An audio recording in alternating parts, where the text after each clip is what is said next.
하나님 말씀 베드로전서 3장 1절부터 12절 말씀입니다. 한 절씩 교독하도록 하겠습니다. 아내들아 이와 같이 자기 남편에게 순종하라. 이는 혹 말씀을 순종하지 않는 자라도 말로 말미암지 않고 그 아내의 행실로 말미암아 구원을 받게 하려 함이니 너희의 부러워하며 정결한 행실을 보느니라. 너희의 단장은 머리를 꾸미고 금을 차고 아름다운 옷을 입는 외모로 하지 말고 오직 마음에 숨은 사람을 공유하고 안정한 신령에 숙지하여 것으로 하라. 이는 하나님 앞에 값진 것이니라. 전에 하나님께 소망을 두었던 거룩한 부녀들도 이와 같이 자기 남편에게 순종함으로 자기를 단장하였나니 너희는 선을 나가고 아무 부러운 일에도 놀라지 아니하며 그의 딸이 된 것이니라. 남편들아 이와 같이 지식을 따라 너희 아내와 동거하고 그를 더 연약한 그릇이요 또 생명의 은혜를 함께 이어받을 자로 알아 귀히 여기라. 이는 너희 기도가 막히지 아니하게 하려 함이라. 마지막으로 말하노니 너희가 다 마음을 같이하여 동정하며 형제를 사랑하며 불쌍히 여기며 겸손하며 악을 악으로 욕을 욕으로 갚지 말고 도리어 복을 빌라. 이를 위하여 너희가 부르심을 받았으니 이는 복을 이어받게 하려 하심이라. 그러므로 생명을 사랑하고 좋은 날 보기를 원하는 자는 혀를 구하여 악한 말을 그치며 그 입술로 거짓을 말하지 말고 악에서 떠나 선을 행하고 화평을 구하며 그것을 따르라. 죄는 의인을 행하시고 그의 귀는 의인의 강조에 기울이시되 주의 얼굴은 악행하는 자들을 대하시느니라 하였느니라. 아멘. 오늘도 하나님 앞에 나와 예배하는 여러분들 가운데 하나님 주시는 구원의 은혜와 소망이 가득 넘쳐나시기를 주님의 이름으로 축원합니다. 우리 한번 앞뒤 좌우에 있는 분들하고 인사하겠습니다. 예수님처럼 사랑합시다. 인사 나누겠습니다. 예수님처럼 사랑합시다. 우리가 가까운 사람일수록 더 잘 대해주고 존중해줘야 하는 것이지만 사실 우리의 삶에 보면 가까운 사람일수록 우리가 더 말을 함부로 하거나 소홀하게 대할 때가 많이 있습니다. 가족이고 친한 친구이고 이웃이다 보니까 너무 익숙해져서 자상하게 대하지 못하고 이해하겠지 하면서 대충 넘어가는 경우들이 참 많이 있습니다. 그리고 나도 모르게 편하다 보니까 말을 함부로 하게 될 때가 있는 것이죠. 그런데 오늘 말씀을 통해 이런 우리의 모습을 다시 한번 돌아보면서 그리스도인의 삶의 자세, 가까운 자들, 이웃들에게 어떻게 대하는 것이 우리가 옳은 것인지를 말씀의 기준을 따라 살펴보고 또 그 삶을 우리가 살아가는 믿음의 사람들이 되어주시기를 주님의 이름으로 축원합니다.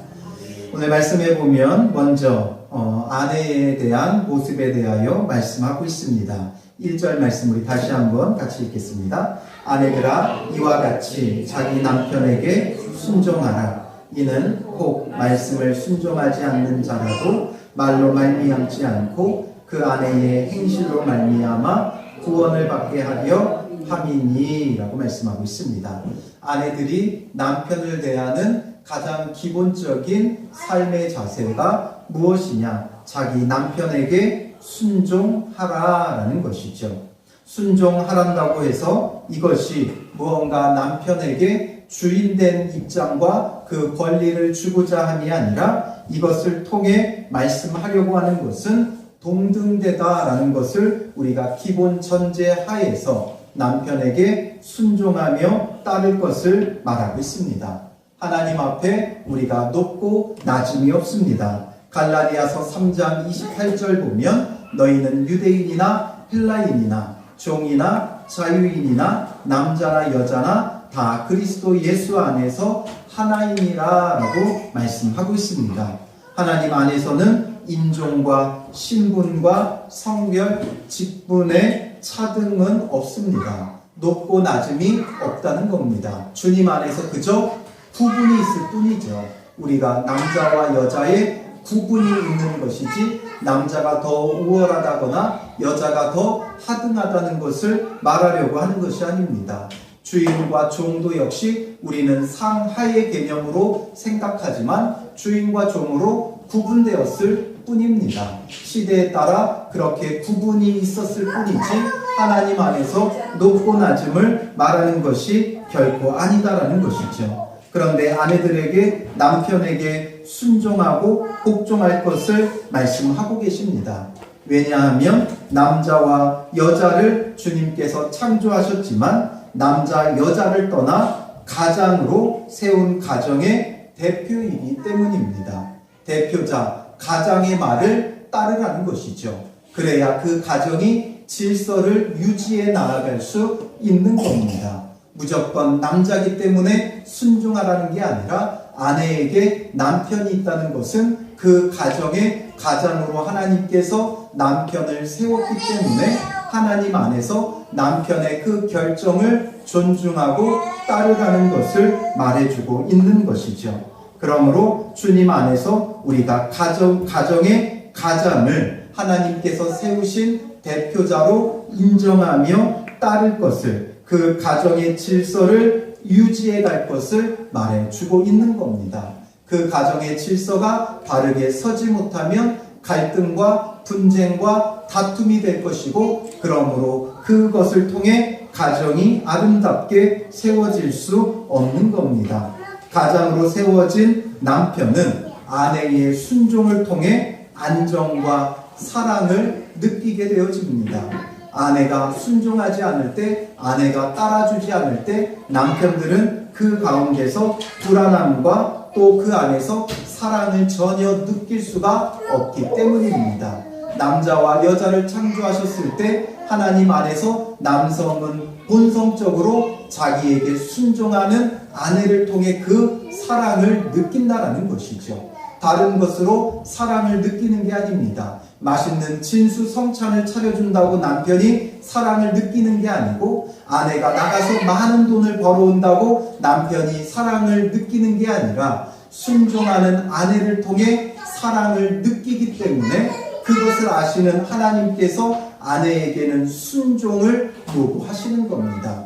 그러므로 남편이 안정을 얻고 그 안에서 사랑을 누림으로 가정이 화목하게 세워져 갈 수 있는 것이죠. 3절과 4절 말씀 우리 다시 한번 읽겠습니다. 너희의 단장은 머리를 꾸미고 금을 차고 아름다운 옷을 입는 외모로 하지 말고 오직 마음에 숨은 사람을 후련하고 안정한 심령에 썩지 아니할 것으로 하라. 이는 하나님 앞에 값진 것이니라. 아멘. 하나님 앞에 값진 아내 된 모습을 무엇이라고 말씀하고 있습니까? 하나님 앞에만 충성 봉사하고 하나님만을 사랑하며 섬기는 것이 그 하나님 앞에 값진 것이 아니라 너희의 단장, 너희의 꾸밈은 머리를 꾸미고 금을 차고 아름다운 옷을 입는 외모로 하지 말라는 것이죠. 외적으로 꾸미는 것이 아름다운 그리스도인의 삶이 아니라는 겁니다. 정말 아름다운 아내된 자들의 그리스도인의 삶이라는 것은 오직 마음에 숨은 사람, 이게 무엇을 말합니까? 바로 우리의 내면을 말하는 것이죠.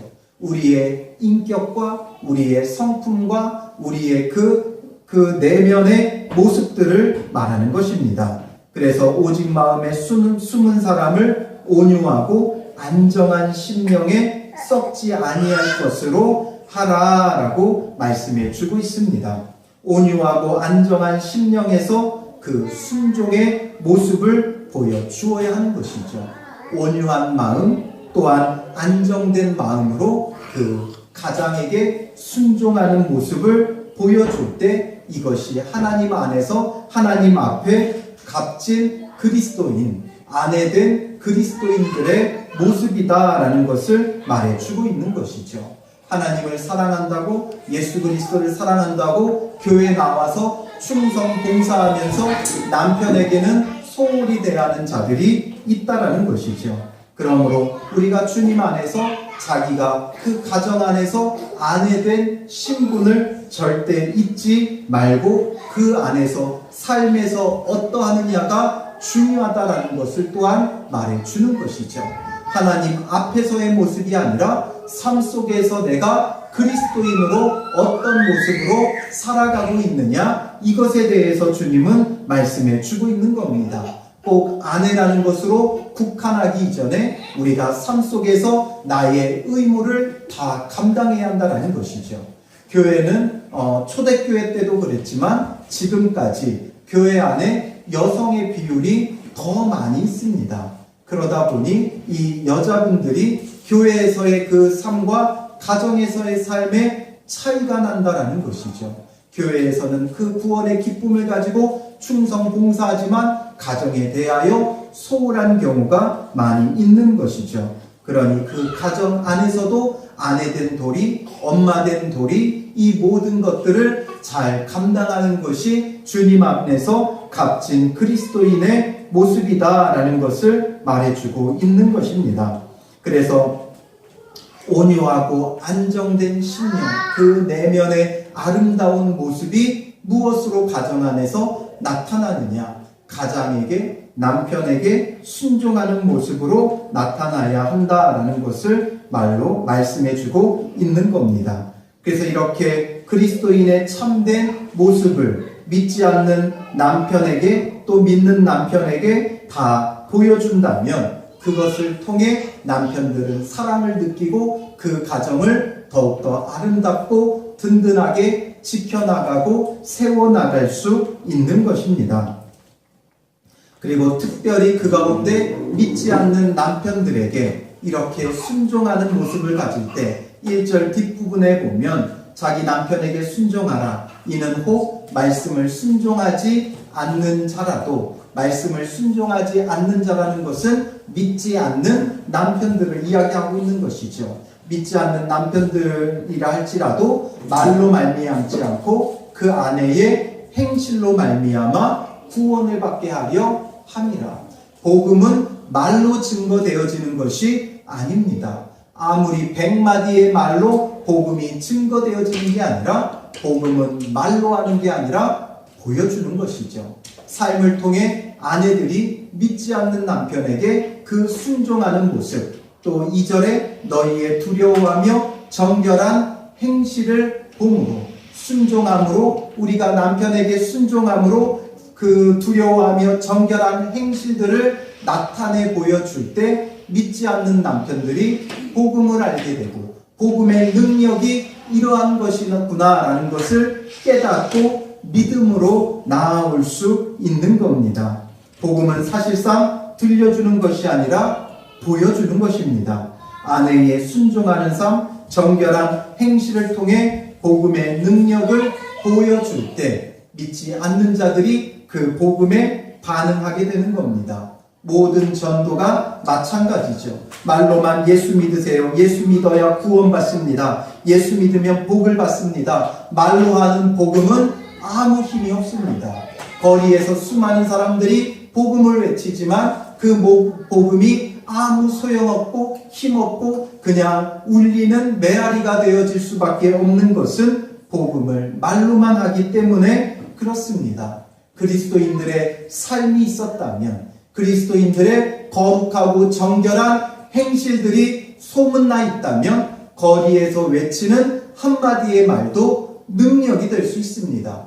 그러나 한국 교회가, 한국 그리스도인들이 삶을 통해 보여준 복음이 없었기 때문에 그 외치는 소리가 이 세상 가운데 복음이 아니라 소음으로 여겨지고, 그래서 그 소음 때문에 이제는 경찰서에 신고당하는 시대가 되어버렸다는 것이죠. 우리는 복된 소식이라고 예수 믿어야 구원받는다고 믿음의 열정을 가지고 나아가 외치지만 이것이 세상에서 소음이 되고 경찰에 신고하는 신고거리가 되어질 수밖에 없는 것은 그 외치는 것이 잘못됐다는 게 아니라 그에 앞서서 그리스도인들의 삶이 없었기 때문에 그런 것이다라는 거죠. 그리스도인들이 그리스도인답게 살아가지 않고 그리스도인이지만 더 악하고 더 불순종하고 더 음란하고 더 욕심을 따르는 그 모습들이 우리의 삶 속에서 드러나 버렸기 때문에, 부인할 수 없도록 나타나 버렸기 때문에 우리의 말에 그 복음들이 힘을 잃어버렸다라는 것이죠. 그러니 복음은 말로 하는 게 아닙니다. 먼저 삶이 있어야 하는 것이죠. 복음을 증거해야 된다는 부담감을 갖기 이전에 우리는 말씀에 순종하며 복음을 나타내는 삶을 살아야 한다는 것이죠. 그런 면에서 먼저 아내된 자들에게, 믿지 않는 남편에게 순종하고 복종할 것을 말씀해 주고 있는 겁니다.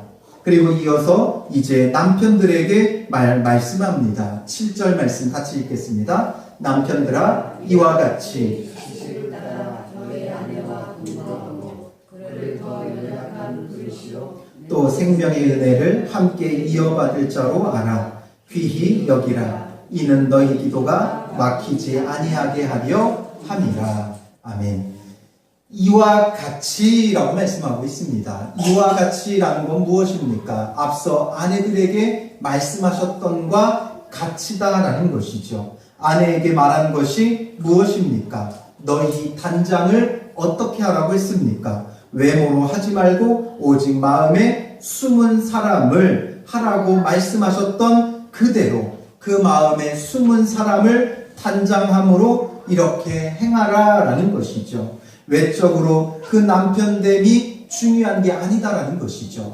돈을 많이 벌어오는 남편이 중요한 게 아니라, 그 남편이 어떠한 모습을 가진 게 중요한 게 아니라, 그 외적인 외모가 멋지고 화려하고 능력이 많고 이런 것이 지금 남편들에게 중요한 것이 아니라, 그 마음에 숨은 사람을 온유하고 안정한 심령으로 썩지 아니할 것으로 아내들에게 어떻게 하느냐, 이것이 중요하다라는 것이죠. 그래서 남편들도 역시 그 내면을 아내를 위해 준비해야 하는 겁니다. 부부라는 것이 가정 안에서 남편의 역할이 있고 아내의 역할이 있습니다. 그러나 그 가운데 중요한 것은 남편이든 아내든 그 내면을 잘 준비해야 된다는 것이죠. 더 나아가 엄마로서 또 자녀로서 그 내면을 잘 준비해야 된다는 것이죠. 또 이웃을 대하든지 누구를 만나든지 어디에서 내가 어떤 모습으로, 어떤 직분으로, 어떤 지위로, 어떤 신분으로 살아가든지 우리에게 내면이 중요하다는 것이죠. 가정 안에서 남편과 아내가 기본된 신분이든, 또 부모와 자녀의 그 신분이든, 또 직장 생활을 하는 신분이든, 그 모든 것에 가장 기본되는 게 남편됨과 아내됨이기 때문에 그것을 먼저 언급하는 것이지, 꼭 남편, 아내만을 이야기하고자 하는 것이 아니다라는 것을 우리는 더 크게 생각해야 한다는 것이죠. 그래서 남편들에게는 이와 같이 그 내면을 아름답게 준비하면서 어떻게 하라는 겁니까? 지식을 따라 너희 아내와 동거하고 라고 말씀하고 있습니다. 지식을 따라서 동거하라는 겁니다. 너무 남편들이 무지한 것이죠. 이것이 세상적인 지식을 말하고자 하는 것이 아니라 남편들의 무지함, 어떤 무지함입니까? 부부 관계에 대하여, 가정 안에서 가장됨에 대하여 너무나 무지하다는 겁니다. 이 과거의 남편들의 그 위치가 너무나 무지하여, 특별히 이 팔레스타인 지역에서는 아내와 자녀들을 가장들이 어떻게 여겼냐면 자기의 소유물로 여겼습니다. 많으면 많을수록 내 소유가 많다 여겼고, 그리고 자기 마음대로 함부로 대하고 함부로 소모하고 함부로 학대하는 경우가 너무 많이 있다는 것이죠. 우리나라에도 과거 이런 모습들이 참 많이 있지 않았습니까? 돈이 많은 사람은 수많은 첩을 두고 수많은 아들들을 두고 이렇게 하면서 자기의 부와 지위를 나타내려 했고, 또 그 뒤에서는 자녀와 아내를 학대하는 가장이 굉장히 많이 있었다라는 것이죠. 그러니 주님께서 말씀하는 지식을 따라라는 것은 바로 하나님의 창조 질서, 하나님께서 그 가정 안에 두신 질서를 좀 바르게 알아라라는 것이죠. 하나님의 창조 질서가 무엇입니까? 하나님께서 남자와 여자를 창조하셨고 둘이 한 몸을 이루게 하셨고 동등된 지위와 동등된 위치를 주셨다라는 것을 참되게 알라라는 것이죠. 아내를 자기의 소유물로 여기지 말고 약하다고 무시하거나 멸시하거나 학대하지 말고 그 아내도 하나님 안에서 동등한 위치로 창조되었다라는 것을 알라는 것이죠. 그것을 모르니 가장들이 가장이라는 지위를 가지고 마음대로 행하는 그 모습들을 좀 내려놓고 약하다고 무시하거나 멸시하거나 학대하지 말라는 것이죠. 마치 자기의 성적 놀이개감처럼 마음에 들면 취하고 마음에 들지 않으면 내버리는 이런 일들이 벌어지는 것에 대하여 하나님께서 분명한 그 남편된 위치와 지위에서 어떻게 행하는 것이 바른 것인가를 말씀해 주려고 하시는 겁니다. 그래서 하나님의 바른 창조 질서 안에서 결혼이라는 바른 지식을 통해 알아야 하는 것은 아내가 더 연약한 그릇이고 생명의 은혜를 함께 이어받을 자다라는 것이죠. 다만 더 연약한 그릇이다라는 것이죠. 똑같은 그릇입니다. 깨어질 수 있는 그릇입니다. 남자라고 하여 그 육체적으로는 강해 보이지만 남자들도 얼마든지 깨어지기 쉬운 마음의 연약함을 갖고 있습니다. 그러니 남자도 여자도 다 연약한 그릇에 비유되고 있지만 여자는 조금 더 연약하다라는 것이죠. 그러니 그 안에서 잘 보호하고 보살펴야 하고 생명의 은혜를 함께 이어받을 자다라는 것이죠. 하나님이 주시는 구원의 은혜, 남자만 받는 게 아니라 남자도 여자도 동등되게 함께 구원의 은혜를 받는다라는 이 사실을 기억하면서 남녀 차별이 있는 그 시대에 하나님은 남녀의 동등됨을 말씀해 주고 계신 겁니다. 오늘날도 알게 모르게 이 남성 우월주의가 있고 또 남자를 조금 더 위에 놓는 경향이 있지만 주님 안에서 차별이 없고 우리는 주님 안에서 동등된 위치이기 때문에 더 연약한 아내들을 여자들을 또 그 남자와 여자를 떠나 나보다 더 연약한 자들을 하나님 안에서 동등되게 여기고 잘 살필 것을 말씀하시는 겁니다. 강하고 약함의 가장 대표적인 관계가 그 당시에는 남편과 아내였습니다. 이 기본 질서가 되어지지 않으면 그 남편이 아내를 동등되게 여기지 않으면 세상에 나가서도 마찬가지겠죠. 나보다 연약한 자들, 나보다 없는 자들, 나보다 못 배운 자들 무시하고 멸시하는 것은 그 아내를 대함에서부터 나온다라는 것이죠. 아내를 동등되게 여기고 아내를 귀하게 여기는 사람들은 세상에 나가서도 약한 사람들, 없는 사람들, 천한 사람들, 무지한 사람들 결코 무시하지 않고 멸시하지 않고 존중히 여기고 존중하며 대하는 자들이다라는 것이죠. 그러니 나보다 약한 자에 대해서 우리가 어떤 믿음을 가져야 되는가? 특별히 남편들에게 말했지만 이것은 남편들뿐만 아니라 모든 사람들이 나보다 연약한 자들에 대하여 어떻게 대해야 하는가를 주님께서 말씀해 주신다라는 것이죠. 주님의 창조 질서에는 높고 낮음이 없습니다. 동등되게 창조하셨고 그저 남자와 여자로 구분하셨을 뿐입니다. 그런 구분된 우리가 높고 낮음의 지위로 살아가면 결코 안 되는 것이죠. 그래서 예수님께서도 제자들을 훈련하실 때 이제 그 마태, 마가, 누가, 요한복음을 보면 중반을 넘어가면서부터 계속해서 중요하게 예수님께서 강조하며 가르치셨던 게 무엇이었습니까? 바로 낮아짐, 섬김에 대하여 말씀하신다라는 것이죠. 나보다 연약하다고 여겨지는 자들 어떻게 대해야 되느냐? 우리가 낮아지고 섬기고 주어짐을 통해서 살아가는 것이 하나님 안에서 귀하고 값진 믿음의 삶이다라는 것을 말씀해 주고 있는 겁니다. 그래서 남편은 아내를 귀히 여기고 아내는 남편에게 순종할 때 하나님 안에서 아름다운 가정을 이룰 수 있습니다. 세상의 가장 기본 단위가 가정이듯이 또 이 가정에서 남편에게 순종하고 아내를 귀히 여기는 이 원리가 우리가 삶 속에 살아가는 모든 인간관계에 적용된다라는 것이죠. 상대에게 순종하고 또 상대를 귀하게 여기는 이 삶의 자세가 그리스도인의 모든 삶에 나타나야 한다라는 것이죠. 상대가 그 의무를 다하지 못해도 남편은 남편으로서의 의무를 다해야 됩니다. 아내에게 너의 의무를 안 했으니 나도 내 의무를 다하지 않겠다 이렇게 하면은 안 된다는 것이죠.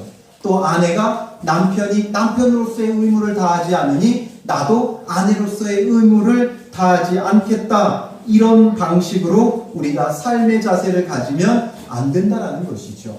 나는 나의 모습만 감당하면 됩니다. 아까 말했듯이 믿지 않는 남편들이 그 말씀에 순종하여 남편에게 순종하는 그 정결한 삶을 보게 될 때 남편들도 믿게 된다고 말씀하셨듯이 내가 내 의무를 다하면 상대가 자기의 의무로 나오게 되는 겁니다. 내가 남편으로서 남편의 의무를 다하면 아내는 아내로서의 의무로 나오는 것이죠. 아내가 아내로서의 의무를 다할 때 남편은 남편의 그 의무의 자리로 나오게 되는 겁니다.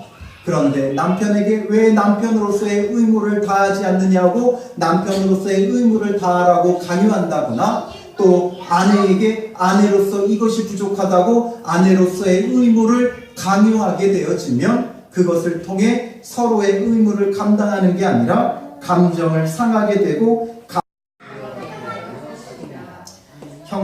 형제에 대하여 어떻게 하라고 말씀하고 있습니까? 마지막으로 말하노니 너희가 다 마음을 같이하여 동정하며 라고 말씀하고 있습니다. 마음을 같이하여 동정하라라는 것이죠.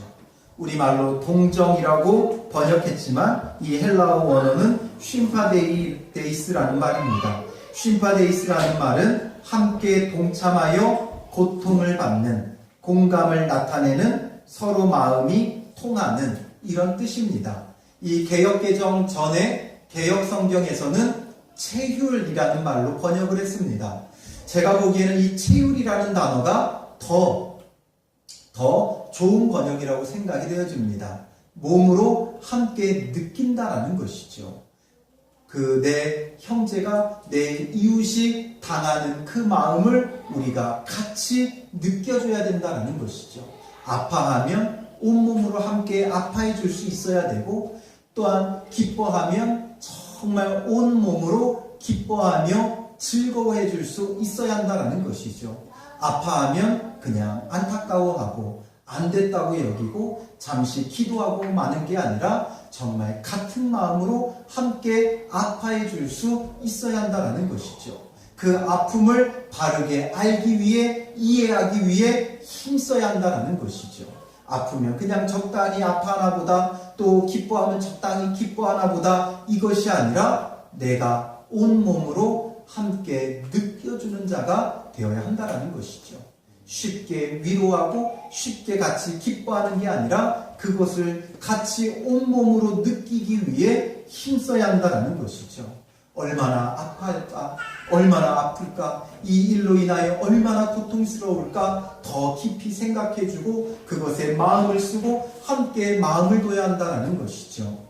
나만 아니면 된다라는 그런 마음이 아니라 같은 입장, 같은 자리, 같은 마음을 갖기 위해 힘쓰는 것이 바로 동정하는 것이 되어질 수 있을 겁니다. 그런 마음으로 우리가 사랑으로 섬기며 불쌍히 여기며 겸손히 대하고 복을 이루어줄 수 있는 그런 사람들이 되어야 하는 것이죠. 10절에 그러므로 생명을 사랑하고 좋은 날 보기를 원하는 자, 즉 하나님의 구원을 사모하는 자인 성도들은 무엇하라고 말하고 있습니까? 10절, 11절에 보면 같이 읽겠습니다. 그러므로 생명을 사랑하고 좋은 날 보기를 원하는 자는 혀를 금하여 악한 말을 그치며 그 입술로 거짓을 말하지 말고 악에서 떠나 선을 행하고 화평을 구하며 그것을 따르라. 정말 채울하는 자들, 동감하는 자들의 가장 첫 번째 모습은 생명을 사랑하고 좋은 날 보기를 원하는 자, 정말 동감하고 동정하고 채울하고자 하는 자는 혀를 금하여 악한 말을 그치며 그 입술로 거짓을 말하지 말고 말을 조심해야 한다는 것이죠. 함부로 말하지 말라는 겁니다. 그 욥이 고난을 당할 때, 욥이 고난을 당할 때 욥의 친구들이 와서 그를 위로한답시고 한 말이 무엇이었습니까? 너가 분명 하나님 앞에 무엇을 잘못했기 때문에 이런 고난이 너에게 찾아왔다라는 것이죠. 그것이 그에게 무슨 위로가 되어지겠습니까?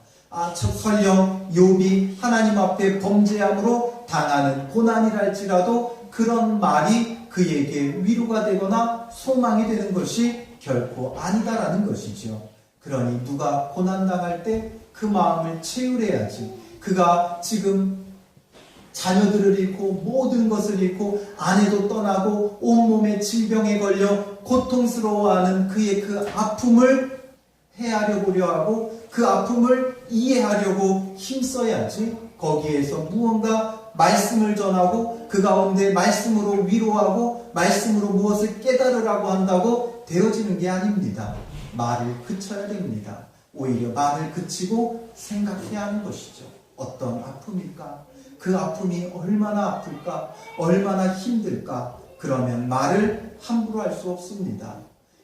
요 근래의 정치인들의 막말 때문에 얼마나 시끄럽습니까? 세월호 사건에 대하여 막말하는 정치인들 때문에 얼마나 시끄럽습니까? 이쪽이 잘했다 저쪽이 잘했다라고 말하기 이전에 그렇게 말을 함부로 하는 것들이 얼마나 많은 상처들을 남기느냐라는 것이죠. 정치인들이 이것을 또 정치적으로 얼마나 많이 이용해 먹습니까?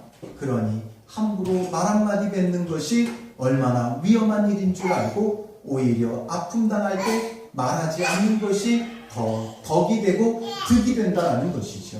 그러므로 우리는 말을 조심해야 됩니다. 말 한마디 한마디가 상처를 입히고 그 말 한마디 한마디가 영혼을 실족하게 만드는 겁니다. 소자를 실족해 하는 것은 그에게 연자맷돌을 목에 걸어 바다에 던지는 것과 같다라는 것이죠. 그러니 얼마나 그게 심각한 죄인가를 우리는 생각하면서 말을 조심해야 되는 겁니다. 그러므로 악한 말을 그쳐야 됩니다. 나는 선하다고 생각하는 말이지만 그게 악할 수 있다는 것을 생각하고 무엇보다도 말을 그치라는 것이죠. 그리고 거짓된 말이 우리의 입술에 없어야 한다는 것이죠. 그리고 악에서 떠나 선을 행하고 화평을 구하며 그것을 따르라 라고 말씀해 주고 있는 겁니다. 성도 간에는 말을 정말 조심해야 됩니다. 아픔 가운데 있는 사람은 말로 언제든지 실족할 수 있고 그 말 때문에 죽을 수도 있는 겁니다. 주님 앞에 의롭게 서서 이웃을 사랑하고 섬길 것을 우리에게 말씀해 줍니다. 그러면 어떻게 주님께서 행하신다고 말씀합니까? 악에서 떠나 선을 베풀고 또 화평을 구하는 자들이 되라는 것이죠. 옳고 그름을 따지라는 게 아닙니다. 이거 너가 잘했고 이거 너가 잘못했다 따지라는 게 아니라 그 가운데서도 선을 베풀고 화평을, 평화를 이루라는 것이죠. 무조건 잘잘못 따지려 하지 말고 화평을 이루는 삶이 되어야 되는 겁니다. 잘못했어도 우리가 용서하고 용납하고 품어주면 화평을 이루는 것이 되는 거죠. 그러나 너 이거 잘못했고 저거 잘못했고 그래서 이것에 대하여 이런 벌을 받고 저런 벌을 받아야 된다라고 판단하면 그것은 결국 깨어지고 분열과 다툼이 되어질 수밖에 없는 것이죠.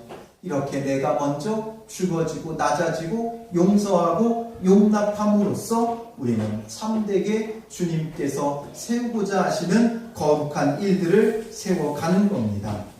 마지막으로 12절 말씀 같이 읽겠습니다. 주의 눈은 의인을 향하시고 그의 귀는 의인의 간구에 기울이시되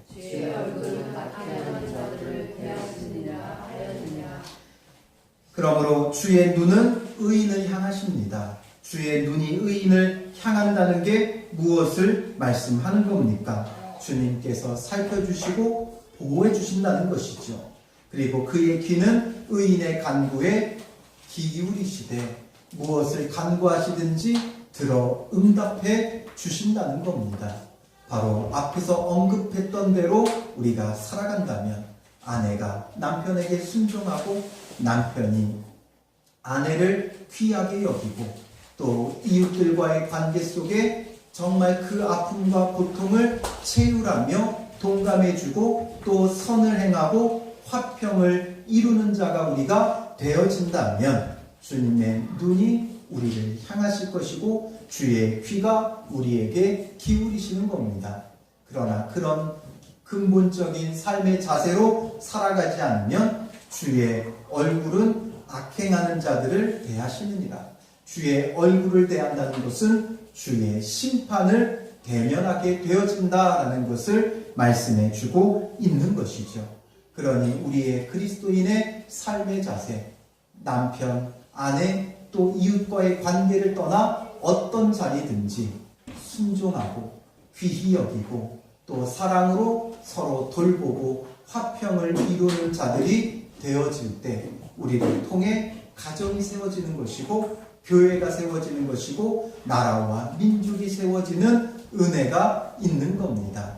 그렇지 않으면 세상의 원리를 따라 싸우고 갈등하면 그 끝은 무엇입니까? 분열과 깨어짐과 무너짐이 되어지는 겁니다. 오늘 우리는 그리스도인으로서 함께 세워나가는 믿음의 사람들이 되시기를 주님의 이름으로 축원합니다. 기도하겠습니다. 살아계신 아버지 하나님, 그동안 우리는 세우는 자였습니까? 허무는 자였습니까?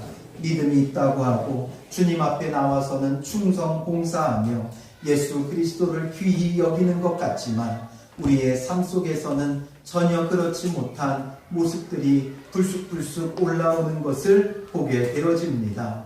아내된 자들에게 남편에게 순종하라고 말씀하셨듯 기쁨으로 순종하는 자들 되게 하시고 남편에게는 아내를 귀히 여기라고 말씀하셨사오니 더 귀히 여기고 사랑으로 존중하며 섬김이 나타날 수 있게 인도하여 주시고 성도 간에는 서로를 이해하고 체휼하며 말을 조심하고 선을 행하며 화평을 이루는 자들 되게 하여 주셔서 우리를 통해 가정이 세워지고 교회가 세워지고 나라와 민족이 세워지는 은혜가 있게 하여 주시옵소서. 우리는 복음을 말하는 자들이 되지 말게 하시고 복음을 보여주는 자들이 될 수 있도록 인도하여 주시옵소서.